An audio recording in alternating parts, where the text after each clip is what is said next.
तो नमस्कार दोस्तों, प्यारे बच्चों, आप सभी कैसे हैं इस लॉकडाउन में। चलिए ठीक है ना। तो आज का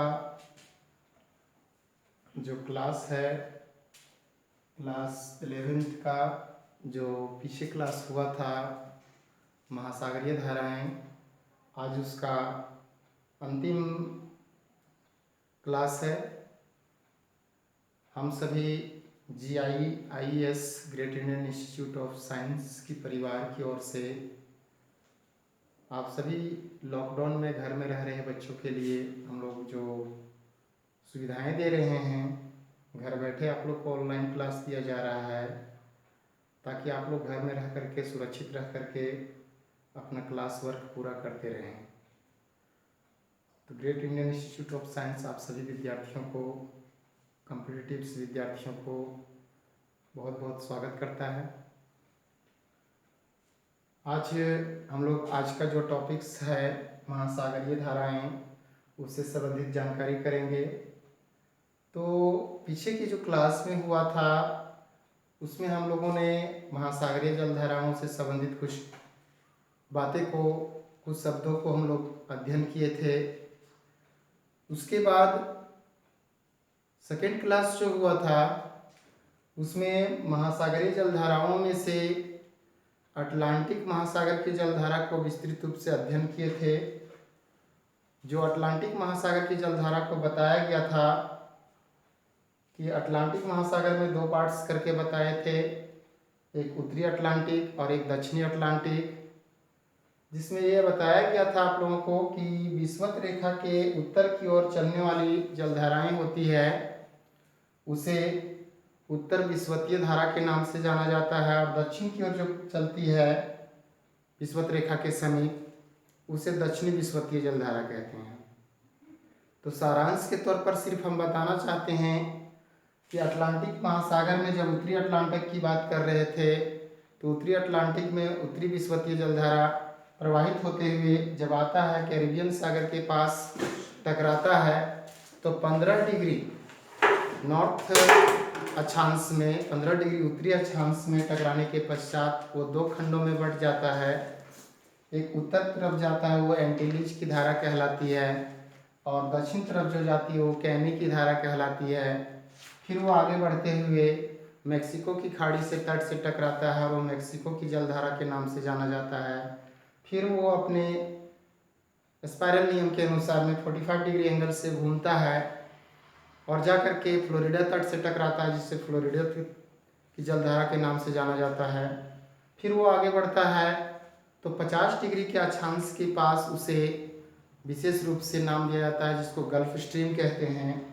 और फिर वो आगे बढ़ता है और 55 डिग्री के आसपास उत्तर से लेब्राडोर सागर से बेपिन की खाड़ी से आते हुए एक जलधारा होती है जिसे लेब्राडोर की जलधारा कहते हैं, और वो न्यूफाउंडलैंड के पास एक दूसरे से मिलते हैं और क्या करते हैं, फॉग का विकास करते हैं, कुहासा विकास करते हैं, मछलियों के भोज्य पदार्थ का प्लैंकटन का विकास करते हैं, जिससे मछली उत्पादक क्षेत्र इंपीरियल बैंक वगैरह था, सेंट पियरी बैंक था, और आपका ग्रांड बैंक था, जो विश्व की मत्स्य उत्पादक क्षेत्र जो थे वो बहुत इसके बारे में अध्ययन कर चुके थे। वो आगे बढ़ता है, फिर आगे जा कर के वो आपका आइसलैंड क्षेत्र में उत्तरी सागर के पास वो दो खंडों में बढ़ता है, और एक इरमिंजर के नाम से और एक रेनेल के नाम से, और वही रेनेल का अगला भाग जो है नॉर्वेजियन धारा के रूप में आगे प्रवाहित होता है, और वो विशेष रूप से आपका रूस के क्षेत्र में जो है वो एक मुर्मंस्क बंदरगाह को खुला करता है, अपने तापमान को बढ़ा देता है, जिससे वहाँ पे बर्फ पिघल जाते हैं। और आइसलैंड क्षेत्र में जो जीवन जोगी क्षेत्र भूमि जो है उसी इरमिंजर के धारा के कारण से जीवन पाया जा सकता है, क्योंकि वो बर्फीला क्षेत्र है। फिर वो दक्षिण की ओर एक धारा आती है जिसको किनारी धारा के नाम से जाना जाता है, और वो फिर आकर के फिर उत्तर अटलांटिक का जो विषुवतीय धारा था वहाँ आकर के मिल जाती है और ये चक्र को पूरा करता है, जिसको हम लोग लेंगो संचरण के नाम से जानते थे। उसी तरह से आपका दक्षिण में भी था लेमिनो संचरण के रूप में, ठीक है, जो दक्षिण विषुवतीय धारा, ब्राजीलियन धारा, उसके बाद अर्जेंटीना की धारा, और आकर के फिर यहाँ पे जो फॉकलैंड द्वीप है उस फॉकलैंड द्वीप के पास आकर के फॉकलैंड द्वीप से होते हुए एक ठंडी धारा जाती है, जो मिलने के पश्चात फिर वो आगे बढ़ती है, अफ्रीकन क्षेत्र से जाती है जो बेंगुएला धारा के नाम से प्रवाहित होती है और मिल जाता है। ये मतलब एक साइकिल का निर्माण करता है, चक्र का निर्माण करता है, जिससे हम लैमिनो संचरण के नाम से जाना जाता है। इसकी जब जाने के बाद अफ्रीका पास से दो धाराओं के रूप में बढ़ता है, एक इधर आपका बेंगुएला के रूप में और एक आगे बढ़ जाता है आपको हिंद महासागर क्षेत्र में चला जाता है, जिसका अध्ययन हम आज करने जा रहे हैं। तो आज सबसे पहले हम प्रशांत महासागर की धाराओं के बारे में बताएंगे, उसके बाद जो लास्ट टॉपिक्स रहेगा वो हिंद महासागर की धाराएं रहेंगी। तो आज का क्लास में प्रशांत महासागर की धाराओं के पढ़ेंगे पहले, तो जितने चीज़ें हैं फिर हम लास्ट में एक ऐसा ट्रिक्स बता देंगे जिसके माध्यम से आप क्या करेंगे, जलधाराओं को आसानी पूर्वक से याद कर लेंगे। ठीक है, तो चलिए देर ना करते हुए आज हम लोग क्लास स्टार्ट करते हैं। तो ये जो देख रहे हैं आप डॉट डॉट लाइनें, ये जो विषुवत रेखा दिखाई दे रहा है बीच का भाग 0 डिग्री अक्षांश रेखा विषुवत रेखा है। विषुवत रेखा के ऊपर में जो दिखाई दे रहा है आपको तीर का निशान बनाया गया है, इसको आप देखिए, ये जो है उत्तर विषुवतीय धारा है, उत्तर विषुवतीय धारा। जबकि इस डॉट डॉट लाइन से अर्थात 0 डिग्री अक्षांश से दक्षिण की ओर तीर की लाइन जो दिखाई दे रहा है उसे दक्षिण विषुवतीय धारा कहते हैं, दक्षिण विषुवतीय धारा। अब हम लोग पहले उत्तरी प्रशांत का जानेंगे फिर दक्षिणी प्रशांत का जानेंगे। तो उत्तर विषुवतीय धारा देखिए आगे बढ़ते हुए जाता है और यहाँ के जो क्षेत्र दिखाई दे रहे हैं, जो यूरोप और एशिया महाद्वीप का क्षेत्र दिखाई दे रहा है और नीचे जो दिखाई दे रहा है ऑस्ट्रेलिया का क्षेत्र दिखाई दे रहा है, यहाँ नॉर्थ अमेरिका है, ये साउथ अमेरिका है। ठीक है, और इसी के बीच का भाग प्रशांत महासागर है। प्रशांत महासागर दोनों क्षेत्रों में फैला हुआ है। आप ग्लोब में जाएंगे, ग्लोब में मैप में जाएंगे तो आपको गोल दिखाई देगा, जो आपको एशिया महाद्वीप, प्रशांत महासागर के पश्चिम में एशिया है, जबकि पूरब में उत्तरी अमेरिका और दक्षिणी अमेरिका है। ठीक है, और प्रशांत महासागर के पश्चिम में फिर आपका ऑस्ट्रेलिया भी है। तो इस प्रकार से अब हम लोग चलते हैं, आगे बढ़ते हैं। उत्तर विषुवतीय धारा आपके बाईं तरफ पहले भी बता चुके थे कि जलधाराएं हमेशा दाएं से बाईं की ओर गति करता है। तो ये उत्तर विषुवतीय जलधारा दाएं से बाईं गति करते हुए आगे जाता है और जैसे ही आपके इस दक्षिण पूर्व एशिया से टकराता है तो अपने स्पाइरल नियम के अनुसार में 45 डिग्री एंगल से वो क्या करता है, रोटेशन करता है, घूमता है जलधारा, और इसका नाम रहता है क्यूरोशियो की धारा। थोड़ा सा ध्यान देंगे विद्यार्थीगण, इसको नोट करेंगे क्योंकि इसी जैसा नाम आपको अलग मिलेगा। इसको बोलते हैं क्यूरोशियो की धारा। ठीक है, क्यूरोशियो की धारा के नाम से जाना जाता है।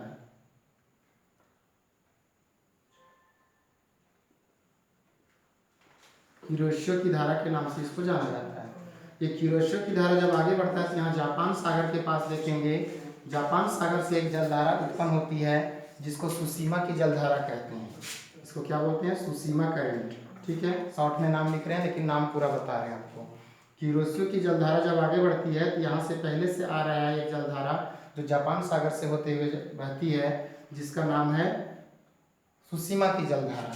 अब यही जलधारा आगे बढ़ते हुए जाएगा तो इधर से आपके उत्तरी क्षेत्र से एक आता है क्यूराइल, ठीक है, और दूसरा आता है ओएसियो। वही जलधारा जो है क्यूराइल जलधारा का ही नाम है ओएसियो की जलधारा, लेकिन क्या हो जाता है वो दो खंडों में बट करके आता है और दोनों खंड इससे आकर के अर्थात सुसीमा से यानी क्यूरोशियो से जाकर के मिलते हैं, संपर्क करते हैं जलधारा। तो ओएसियो जलधारा जो उत्तर से दक्षिण की ओर आ रहा है, तो इस जलधारा की दिशा किधर से किधर है, ध्रुव से विषुवत रेखा की ओर। इसका मतलब ओएसियो की जलधारा जो है, ओएसियो की जलधारा और एक बोलिए दूसरा क्यूराइल जलधारा, क्यूराइल जलधारा, ये दोनों जलधाराएं उत्तर से दक्षिण की ओर आ रही है, मतलब ध्रुव से विषुवत रेखा की ओर आ रही है। इसका मतलब ये हुआ कि ये दोनों जलधाराएं कैसी प्रकार की होगी, तो ठंडी होगी, क्योंकि हम इसके पीछे क्लास में चर्चा कर चुके हैं। नेक्स्ट, अब ये दोनों एक दूसरे को मिलते हैं और यहाँ पर फॉग का विकास करते हैं। फॉग का विकास करना मतलब वहाँ पर प्लैंकटन नामक विकास होगा, अर्थात वहाँ पे मछलियों का पालन क्षेत्र भी वहाँ होगा, जहाँ पे क्या होगा, बहुत अधिक मात्रा में मछली का पालन किया जाएगा। यही कारण है कि इस जापान के क्षेत्र वाले जितने भी हिस्से हैं वो मछलियों पर आश्रित हैं। ठीक है, मछली उत्पादन बहुत अधिक मात्रा में जापान में किया जाता है। मछली पकड़ने के काम वहाँ प्राथमिक क्रिया के रूप में किया जाता है। अब ये नेक्स्ट आगे बढ़ते हुए जाएगा, जलधारा आगे बढ़ते हुए जाएगा, किसके कारण से वो रोटेट कर रहा है अपने दाईं ओर, तो उसका पहले भी बता चुके थे। वो एक पश्चिमी विक्षोभ के कारण से, जिसमें था क्या चीज़, पछुआ पवन। वो पछुआ पवन 30 से 35 डिग्री अक्षांश पर प्रवाहित होती है उसके ऊपर, जिसके वजह से क्या जाता है वो आगे बढ़ते हुए जाएगा। और इस आगे बढ़ने के कारण से इसका जो है वो विशेष रूप से नाम क्या दिया जाएगा, जिस तरह से कल नाम दिए थे, ठीक है, वो होगा पछुआ पवन प्रवाह। लेकिन कहाँ, उत्तरी प्रशांत, उत्तरी प्रशांत पछुआ पवन प्रवाह, ठीक है, पवन प्रवाह के नाम से प्रवाहित होगा। यही जलधारा आगे प्रवाहित होगा जिसका नाम रहेगा उत्तरी प्रशांत पछुआ पवन प्रवाह। जब ये आगे बढ़ेगा तो अमेरिका के, उत्तरी अमेरिका के पश्चिमी क्षेत्र जो दिखाई दे रहा है आपको, वो पश्चिमी क्षेत्र अलास्का क्षेत्र है, ठीक है। उत्तरी अमेरिका के ये जो भाग दिखाई दे रहा है अलास्का क्षेत्र है। अलास्का पर जो है वो यूएसए का अधिकार है, जबकि इसके भाग जो दिखाई देंगे कनाडा के तट पर पड़ता है ये, लेकिन ये यूएसए का अधिकार क्षेत्र में आता है। अब ये अलास्का क्षेत्र से टकराएगा और वो क्या हो जाएगा, फिर वो 45 डिग्री के एंगल में रोटेट करेगा नीचे की ओर। तो यहाँ अलास्का क्षेत्र में टकराने के पश्चात इसका नाम हो जाता है अलास्का की धारा, अलास्का करंट के नाम से जाना जाता है। अभी तक हम लोग जो देख रहे हैं वो अलास्का करंट एक प्रकार से गर्म जलधारा है। क्यूरेशियो, सुशीमा और अलास्का ये सभी गर्म जलधाराएं हैं, जबकि ओयासियो की धारा या क्यूराइल जलधारा जो है हमारा किस प्रकार की जलधारा है, तो ठंडी जलधारा है। अब ये नीचे की ओर बढ़ते हुए जाएगा और हमारे उत्तरी अमेरिका के पश्चिमी किनारे पर एक तट है जिसका नाम है कैलिफोर्निया तट, ठीक है। इस कैलिफोर्निया तट से वो आगे बढ़ते हुए जाएगा तो इसका नाम हो जाएगा उसी के नाम पर कैलिफोर्निया की जलधारा, कैलिफोर्निया करंट के नाम से जानते हैं। ध्यान रखेंगे बच्चे, ध्यान रखेंगे विद्यार्थीगण कि यहाँ कैलिफोर्निया की जलधारा है और दूसरा अटलांटिक में बताए थे वो था कैनी की धारा। नाम में थोड़ा सा अंतर है, कैनी और कैलिफोर्निया, ठीक है, इसमें कंफ्यूज मत करेंगे। ये कैलिफोर्निया की जलधारा एक प्रकार से ठंडी जलधारा बन जाती है, जबकि वो कैनी की जो धारा था वो था गर्म जलधारा। इस पर थोड़ा ध्यान देंगे, नहीं तो कंफ्यूज करने में गलत हो जाता है, ठीक है। तो ये कैलिफोर्निया की जलधारा के रूप में फिर वो दक्षिण की ओर आ गया, अर्थात इसकी दिशा किधर से किधर है, ध्रुव से विषुवत की ओर है। इस आधार पर ये कैलिफोर्निया की जलधारा ठंडी जलधारा कहलाएगी। ये कैसी जलधारा है, तो ठंडी जलधारा है। और ये आगे बढ़ते हुए पुनः किस में आकर के मिल जाएगी, तो फिर वह पुनः उत्तर विषुवतीय धारा से मिल जाएगी और यह प्रक्रिया एक चलता रहेगा निरंतर, ठीक है। फिर बीच का जो क्षेत्र रहेगा वो शांत क्षेत्र रहेगा, लेकिन ये स्पेशल नाम कहीं दूसरे जगह नहीं मिलेगा सिवाय उत्तरी अटलांटिक के सिवाय, क्योंकि उत्तरी अटलांटिक में इसका स्पेशल नाम दिया गया था जिसका नाम था सार्गेसो सागर। लेकिन यहाँ स्पेशल नाम इस सब का नहीं रहेगा, ये जो चक्र पूरा करते रहेंगे, ठीक है। इस आधार पर जो है सो इसको क्या कहेंगे, उत्तर, मतलब ये चक्र पूरा करते रहेगा और इस प्रकार से आपका उत्तरी प्रशांत महासागरीय जलधारा का यहीं तक था। अब नेक्स्ट हम लोग देखते हैं दक्षिणी विषुवतीय जलधारा अर्थात दक्षिणी प्रशांत की महासागरीय धाराओं के बारे में। ये जो दक्षिणी विषुवतीय धारा जो है सो आपको फिर दाएं से बाएं की ओर दक्षिण की ओर गति करते हुए आगे बढ़ रहा है। जैसे ही ऑस्ट्रेलिया के पूर्वी तट पर, ठीक है, एक ऑस्ट्रेलिया के पश्चिमी तट पर हम कल अभी डिस्कस करेंगे इसके बारे में, ठीक है, लेकिन वो हिंद महासागर में जाएगा। अभी ऑस्ट्रेलिया के पूर्वी तट पर, ये ऑस्ट्रेलिया महाद्वीप दिखाई दे रहा है, इसके पूर्वी तट पर जो दिखाई दे रहा है वो यहाँ आकर के फिर वही स्पाइरल नियम के अनुसार 45 डिग्री एंगल में वो घूमेगा और इसको ऑस्ट्रेलिया की पूर्वी जलधारा के नाम से जाना जाएगा। पूर्वी जलधारा ये किस प्रकार का है, किधर से किधर गति कर रहा है, तो विषुवत रेखा से किधर आगे जा रहा है, ध्रुव की ओर। इसका मतलब ये जलधारा गर्म जलधारा है, ठीक है। अब ये ऑस्ट्रेलिया की पूर्वी जलधारा किस प्रकार की जलधारा है, गर्म, जबकि आगे क्लास में फिर पढ़ेंगे हम लोग, अगला में जो दिखाई देगा आपको हिंद महासागर में वो पश्चिम तरफ की ऑस्ट्रेलिया की जो होगा वो ठंडी जलधारा होगा, जबकि पूरब तरफ की जलधाराएं गर्म होती है। फिर यहाँ से जो है क्या होगा, वो यू टर्न लेगा, अर्थात 45 डिग्री स्पाइरल नियम के अनुसार वो आगे गति करेगा। उसका किस कारण से होता है, पछुआ पवन प्रवाह के कारण से। ये पछुआ पवन प्रवाह इसको आगे की ओर धकेलेगा, यानी वो क्योंकि हवा किधर से किधर गति कर रही है, पश्चिम से पूरब की ओर कर रही है, जबकि ये जलधारा पूरब से पश्चिम की ओर गति करे तो वो हवा अपने साथ में क्या कर देता है, जलधारा को भी गति कर देता है। इस प्रकार से वो क्या कहलाएगा, दक्षिणी प्रशांत पछुआ पवन प्रवाह कहलाएगा। ठीक है, आगे बढ़ते हुए जाएगा और फिर वो क्या करेगा, अमेरिका के यानी साउथ अमेरिका, दक्षिण अमेरिका के भाग से वो आगे की ओर गति करेगा। अब इसकी जो दिशा देख रहे हैं आप विद्यार्थीगण, इसकी दिशा किधर से किधर, यहाँ तक वो गर्म था, लेकिन अब यहाँ से इधर की ओर जा रहा है, यानी दक्षिण अमेरिका महाद्वीप के पश्चिमी तट से होते हुए ध्रुव से विषुवत की ओर जा रहा है। अब इसका दिशा हो गया ध्रुव से विषुवत की ओर, इसका मतलब ये हो गया ये ठंडी जलधारा। और ये ठंडी जलधारा जो प्रवाहित होगा इसका नाम क्या होगा, विशेष रूप से हम लोग सब जानते हैं कि ये पेरू तट से होकर के गुजरती है, जिस कारण से इसको पेरू जलधारा, पेरू करंट के नाम से, या इस धारा का खोज सबसे पहले हम्बोल्ट नामक विद्वान ने किया था, जिस कारण से इसको हम्बोल्ट धारा, हम्बोल्ट करंट के नाम से भी जाना जाता है। ये एक प्रकार से ठंडी जलधारा है। इस प्रकार से आपके ये हो गए दक्षिणी प्रशांत महासागर की जलधाराएं। अब रही बात कि ये जो है, इसके अलावे भी हम थोड़ा सा बताएंगे कुछ 2-3 चीज़ें, ठीक है, जो आपको यहाँ पर अध्ययन करने के लिए विशेष तौर पर मिलेगा।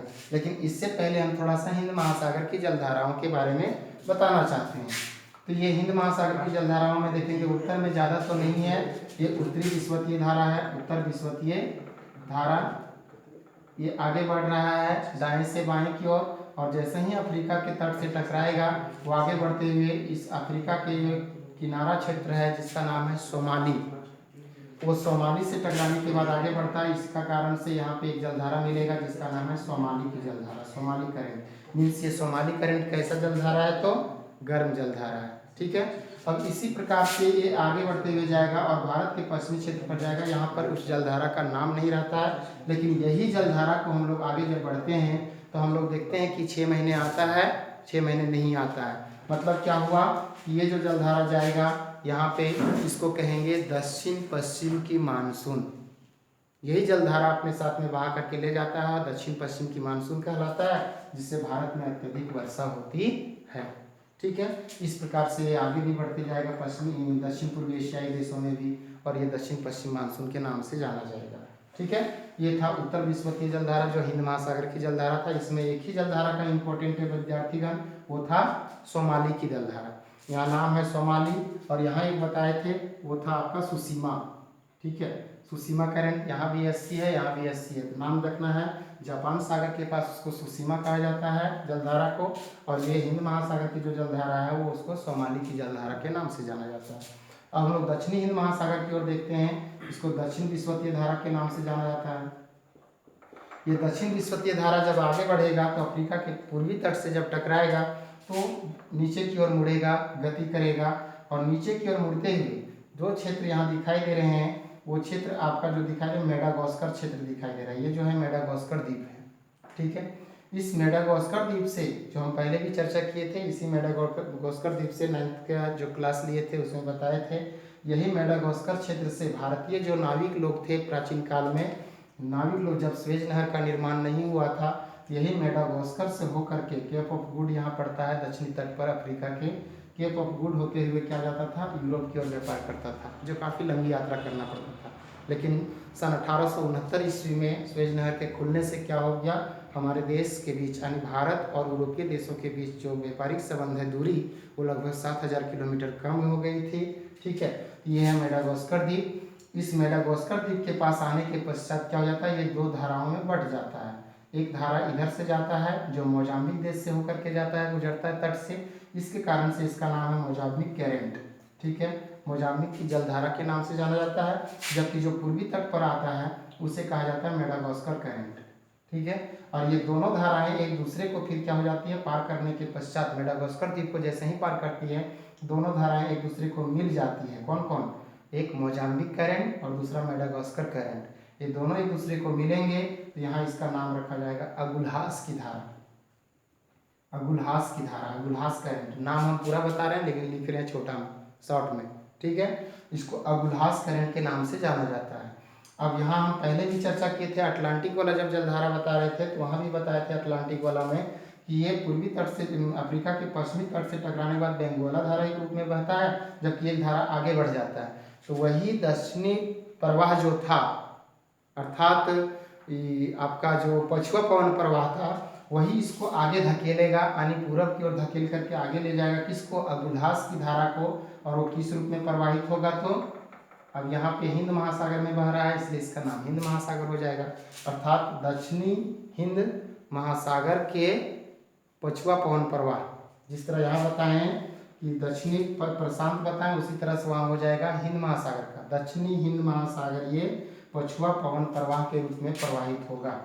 दक्षिणी हिंद महासागर पछुआ पवन प्रवाह के रूप में आगे बढ़ेगा, और वो आगे बढ़ते हुए फिर वो ऑस्ट्रेलिया के तट से टकरा करके वो पश्चिम की ऑस्ट्रेलिया के पश्चिमी भाग से, जो आपको यहाँ भी हम बताएं कि ऑस्ट्रेलिया के पूर्वी भाग एक बताएं जो प्रशांत महासागर का क्षेत्र था।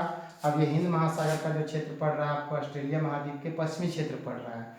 इस ऑस्ट्रेलिया महाद्वीप के पश्चिमी क्षेत्र से पड़ने के कारण से इसका नाम इसी के नाम पर, जिस तरह से यहाँ बताएं आपको पूर्वी ऑस्ट्रेलिया बताया गया है, पूर्वी ऑस्ट्रेलिया धारा, उसी तरह से यहाँ पश्चिमी ऑस्ट्रेलिया धारा वेस्टर्न, ठीक है, ऑस्ट्रेलियन करेंट, पश्चिमी ऑस्ट्रेलियन धारा जो है वो प्रवाहित होते हुए आगे जाएगा और पुनः वो दक्षिण विषुवतीय धारा से मिल जाएगा और ये चक्र को पूरा करता रहेगा। इस प्रकार से जो है ये पश्चिमी ऑस्ट्रेलिया की जलधारा एक प्रकार से तीर का निशान जो देख रहे हैं ध्रुव से विषुवत रेखा की ओर है, इसका मतलब पश्चिमी ऑस्ट्रेलिया की जो धारा है वो आपका ठंडी जलधारा है, जबकि पूर्वी ऑस्ट्रेलिया की जो जलधारा है वो गर्म जलधारा है। इस प्रकार से ये चक्र निरंतर चलता रहता है और इस प्रकार से हमारा जलधाराओं का जो है हमारा पृथ्वी पर जो जलों का संतुलन है वो हमेशा बना रहता है। लेकिन इसके अलावे भी विद्यार्थीगण थोड़ा सा हम आपको बता देना चाहते हैं विशेष चीज़ें जो एग्जाम्स के लिए इम्पोर्टेंट्स है। वो एग्जाम्स के लिए कहाँ से, एक अब्दुलहास की धारा इम्पोर्टेंट है जो हिंद महासागर की जलधारा है, मोजाम्बिक जलधारा इम्पोर्टेंट है, ठीक है, उसके बाद सोमाली की धारा इम्पोर्टेंट है, इधर क्यूरेशियो की धारा और क्यूराइल की धारा इम्पोर्टेंट है, और पूर्वी ऑस्ट्रेलिया और इधर पश्चिमी ऑस्ट्रेलिया की धारा इम्पोर्टेंट है इस अध्याय में।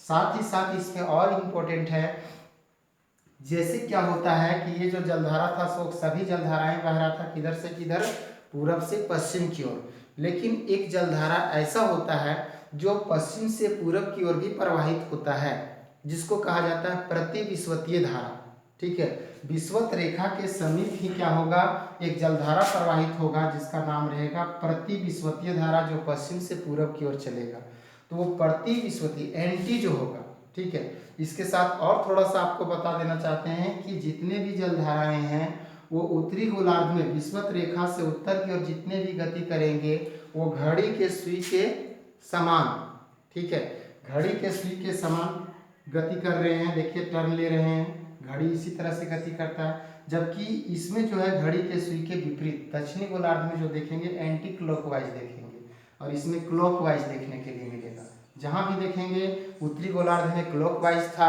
और दक्षिणी गोलार्ध में एंटी क्लॉकवाइज मिलेगा आपको, घड़ी के सुई के समान, और इधर दक्षिणी गोलार्ध में घड़ी के सुई के विपरीत मिलेगा, ठीक है।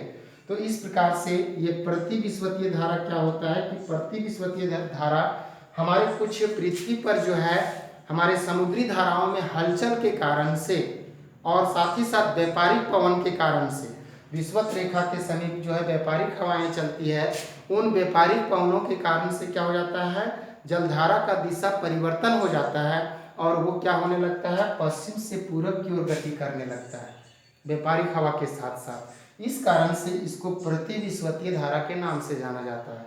तो इस प्रतिविषुवतीय धारा को इस प्रशांत महासागर में सबसे पहले जो खोज किया था वो क्रोमवेल नामक विद्वान ने किया था खोज, जिस कारण से इस प्रतिविषुवतीय धारा को प्रशांत महासागर में क्रोमवेल की धारा के नाम से जाना जाता है।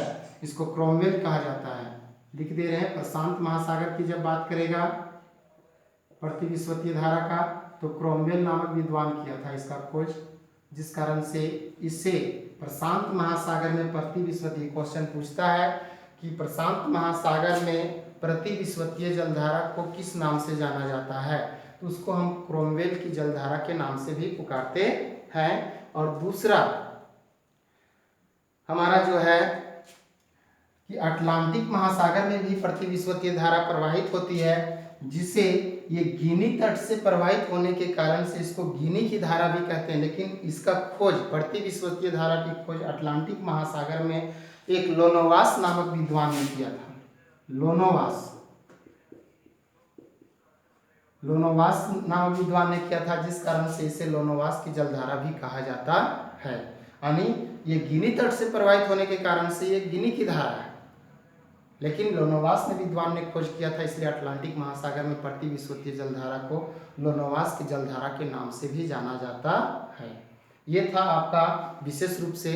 अब ये गिनी के तट से टकराने के बाद वो फिर ये जितने भी देख रहे हैं पड़ती विषुवतीय धारा विषुवत रेखा के समीप से प्रवाहित हो रहा है, इसका मतलब ये गर्म जलधारा है, चाहे वो आपको क्रोमवेल हो या लोनोवास हो या गिनी की धारा जिसको कहेंगे, ठीक है, वो आपका गर्म जलधारा कहलाता है। इसके अलावे भी एक गर्म जलधारा आपको सबसे इम्पोर्टेंट क्वेश्चन पढ़ने के लिए मिलेगा, और वो इम्पोर्टेंट क्वेश्चन क्या था कि जब पड़ती विषुवतीय धारा गर्म धारा इधर से प्रवाहित हो रहा था, तो आपको एक बताने के लिए यहाँ पे जा रहे हैं, यहाँ पे दक्षिण अमेरिका तट पर, ठीक है।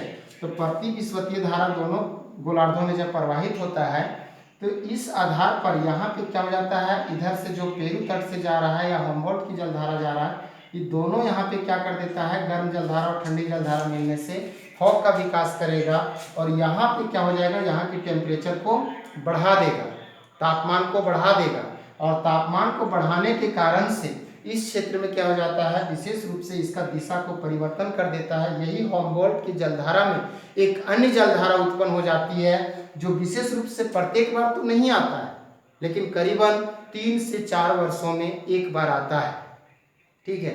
3 से 4 वर्षों में एक बार यहाँ उत्पन्न हो जाता है, और वो जलधारा गर्म रहता है, ठीक है, जो इसको इधर से प्रवाहित डायरेक्ट समुद्र में हो जाता है, और ये क्या कर देता है, इसकी जलधारा की दिशा को परिवर्तन कर देता है, जिसको एल नीनो के नाम से जाना जाता है। और ये सबसे इम्पोर्टेंट क्वेश्चन है कि एल नीनो किस प्रकार की जलधारा है, तो गर्म जलधारा है। वो एल नीनो किसका स्थान ले लेता है, तो इस पेरू की जलधारा का या हम्बोल्ट की जलधारा का स्थान ले लेता है। ये 3 से 4 वर्षों में एक बार आता है। एल नीनो के आने से क्या हो जाता है, विशेष रूप से इस क्षेत्र में एल नीनो के आएगा, आगमन होगा, तो हमारे इस हिंद महासागरीय क्षेत्र के जो आपका दक्षिण पश्चिम जो है मानसून, उसको आने में रोक लगा देता है, मतलब इसके आने में देरी हो जाता है। इस वजह से एल नीनो के आने से हमारे भारतीय मानसून को भी प्रभावित करता है। इधर जितने भी हैं उन सभी मानसूनों को प्रभावित करता है, अर्थात भारत हो गया, इंडोनेशिया हो गया, इन सभी तटीय क्षेत्रों में प्रभावित करता है मानसून को, और इस क्षेत्र में घनघोर वर्षा करती है पेरू तट के क्षेत्रों में। इस तरह से क्या हो जाता है कि इस एल नीनो का विकास होता है। एल नीनो एक हमारा कैसी जलधारा है, गर्म जलधारा, जो उसके विपरीत प्रवाहित होती है। किसके विपरीत, तो पेरू के विपरीत। उसी का जस्ट उल्टा, जिस समय एल नीनो नहीं आएगा उसे ला नीना के नाम से जाना जाता है, और ला नीना एक प्रकार से ठंडी जलधारा है, और वो हमारे क्या करता है, भारतीय मानसून को अच्छा लाभदायक साबित करता है, यानी वर्षा समय पर हो जाता है ला नीना के समय, जबकि एल नीनो हमारे भारतीय मानसून को प्रभावित करता है, जिससे क्या होता है, मानसून समय पर आगमन नहीं हो पाता है। इस प्रकार से जो था वो हमारे इस जितने भी तरह के धाराएं थे उससे कंप्लीट हो जाता है। मैं अंत में आप लोगों को एक ऐसा ट्रिक्स बताता हूँ जिसके माध्यम से क्या कर सकते हैं आप, उसके माध्यम से एक धारा का नाम याद रखिए, जिससे आपका दूसरा धारा खुद ब खुद कंप्लीट हो जाएगा। वो ट्रिक मैं बताता हूँ, ठंडी जलधाराओं का ट्रिक। ठंडी का ट्रिक बता रहे हैं विद्यार्थीगण, इसको ध्यान देंगे, ठीक है।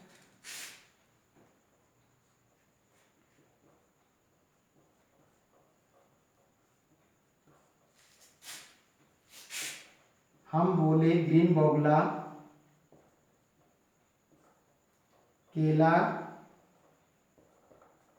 क्यों फेंक रहा है। यहाँ फेंक FEE है, लेकिन ध्यान रखना है इसको फेंक रहा है। हम बोले से यहाँ पहले बता चुके थे, हम्बोल्ट की धारा जो आपको दिखाई दे रहा है, ये कैसी धारा है, तो ठंडी धारा, ठीक है। हम्बोल्ट की धारा हम बो से तक यहाँ तक है। ले से लेब्राडोर की धारा, वो भी जो बताए थे अटलांटिक में, वो भी ठंडी जलधारा था। ग्रीन से बताए थे ग्रीनलैंड की धारा, जो अटलांटिक में बताया गया था, ठीक है। बगुला से बेंगुएला की धारा, जो आपको अफ्रीका के पश्चिमी तट पर बताया गया था, दक्षिणी अटलांटिक महासागर की जलधारा। केला से अभी बताएं आपको यहाँ पे अमेरिका के पश्चिमी तट पर कैलिफोर्निया की धारा, ठीक है। क्यों से बताएं, क्यूराइल की धारा। देखिए क्यूराइल की धारा, ठीक है। केला क्यों, एफ से हो जाएगा फॉकलैंड की धारा, ठीक है। जो फॉकलैंड द्वीप बताए थे आपको कल, अमेरिका के क्षेत्र में यहाँ से गुजर रहा था, यहाँ फॉकलैंड द्वीप में, ठीक है, वहाँ पे फॉकलैंड की धारा। उसके बाद जो था ए से हो जाएगा आपका, ए फोर हो जाएगा, जो ध्यान रखना है ये फोर हो जाएगा पश्चिमी ऑस्ट्रेलिया की धारा, थोड़ा सा इसमें ध्यान रखना पड़ेगा, पश्चिमी ऑस्ट्रेलिया की धारा। और ए फोर फिर हो जाएगा ओवासियो की धारा, ठीक है। और के से हो जाएगा, हम कल बताए थे कैनारी की धारा, पिछला क्लास में जो था वीडियो उसमें देखेंगे आप लोग, तो कैनारी की धारा भी आपको बताए थे, ठंडी धारा था। इस प्रकार से ये जितने भी आपको दिखाई दे रहे हैं वो सभी ठंडी जल धाराओं की एक सूची है। जब ठंडी जल धाराओं की सूची आप तैयार कर लेंगे तो गर्म जल धारा अपने आप पकड़ में आ जाएगा। इसके बाद जितने भी छूटेंगे वो सभी गर्म जल धारा है। हाँ ध्यान रहे विद्यार्थियों, विस्वत के बारे में जब भी बात किया जाएगा तो गर्म होगा, चाहे प्रति विस्वतीय हो या तो फिर उत्तर विस्वतीय, दक्षिण विस्वतीय, जिसके बारे में बात किया जाएगा विस्वत के बारे में वो सभी गर्म होगा, ठीक है। यानी इसके अलावे जितने भी आपको बोला जाएगा जलधारा वो सभी गर्म हो जाएंगे। यानी इसको खाली ध्यान में रखना, याद रखना, ये ठंडी जलधाराओं की सूची है, ठीक है। इस प्रकार से आज का क्लास हम लोगों का पूरा 11th क्लास का जो महासागरीय जलधाराएं था उसका टॉपिक्स पूरा समाप्त होता है, ठीक है। नेक्स्ट क्लासेज में आपका नेक्स्ट उसको बताया जाएगा, उसको हम स्टार्टिंग करेंगे तो उसी समय फिर पुनः बताएंगे। आज के क्लास फिलहाल यहीं समाप्त होता है। धन्यवाद, जय हिंद।